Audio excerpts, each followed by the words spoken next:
Teachers లేకపోతే దేశానికి భవిష్యత్తే లేదు. జన్మించిన తల్లిదండ్రులు ఒక దేహం మాత్రమే ఇస్తారు, కానీ ఆ మనస్సుని సరిగ్గా ఒక నిరూపించే బాధ్యత మీ ఆచార్యుల మీద పడి ఉన్నది. ఈ గురువులు దొరకటము పెద్ద ఒక భాగ్యం అనేటువంటిది మనుషులకు మాత్రమే అందుపడి ఉన్నది. కనుక మీరు ఆచార్యులు మాత్రం ఉండకుండా గురువులుగా మారాలని, అది మీ నెక్స్ట్ మీకు ఏం చేయాలనేటువంటిది నేను చెప్తున్నాను. గురువు అనేటి మనిషి మాత్రం ఇదొక పాఠ్యక్రమంలో ఉండే పాటలు చెప్పడం మాత్రమే కాకుండా వాళ్ళ చరిత్ర నిర్మాణం నిమిత్తమై మంచి మనుషులుగా వాళ్ళని తయారు చేసే నిమిత్తమై ఏది కావాలో అది చేయడానికి సిద్ధపడి ఉంటారు. ఇప్పుడు అన్నపూర్ణ సేవనే చూసుకోండి, మీకు బాధ్యత లేనప్పుడు కూడా బాధ్యత తీసుకొని మీరు చేస్తూ వచ్చారు, అది గురువు.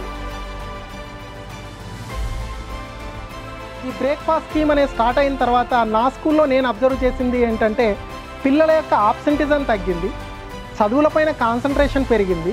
And at the same time మా పిల్లలందరిలో నేను ఎంత హ్యాపీనెస్ను, ఆ గ్లోనెస్ను చూశానంటే అసలు నా లైఫ్లో నా ఇంట్లో కూడా ఏదైనా జరిగితే అంత సంతోషం జరగదేమో, బట్ ఆ పిల్లల్లో చూసిన తర్వాత నాకు చాలా హ్యాపీ అనిపించింది.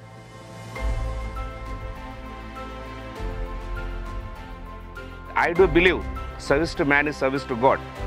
Some of my friends asked, you have been so much involved in these programs, what do you get? I said, I got satisfaction. And I hope in the days to come, the same programs will be continued in the best interest of the poorest of the poor in the state.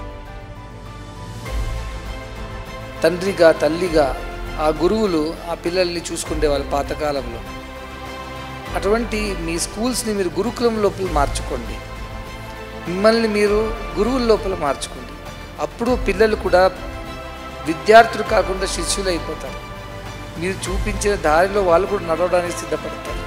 లేకపోతే వాళ్ళకు దొరికింది వాళ్ళు తీసుకొని వెళ్ళిపోవటము, ఆ స్వార్థం రాకూడదు. వాళ్ళు మన గురించి ఎవరో ఇంత చేస్తున్నారు, ఎవరో ఎందుకు, మన టీచర్ని చూడండి, ఎటువంటి డ్యూటీ బాధ్యత లేకుండా కూడా ప్రేమ వల్ల మన గురించి ఇంత ఎక్కువగా పోయి చేస్తున్నారు. మనం కూడా అటువంటి వాళ్ళు కావాలి. పెద్ద అయిన తర్వాత ఇంకా 10 మందికి సహాయం మనం చేయాలనేటువంటి ఆ భావం పిల్లల లోపల మీలాంటి జనులు చేసిన పని వల్ల వస్తుంది. సో అటువంటి ఒక అందమైన ఆనందమైన దేశాన్ని సృష్టించాలంటే నా ఉద్దేశ్యం.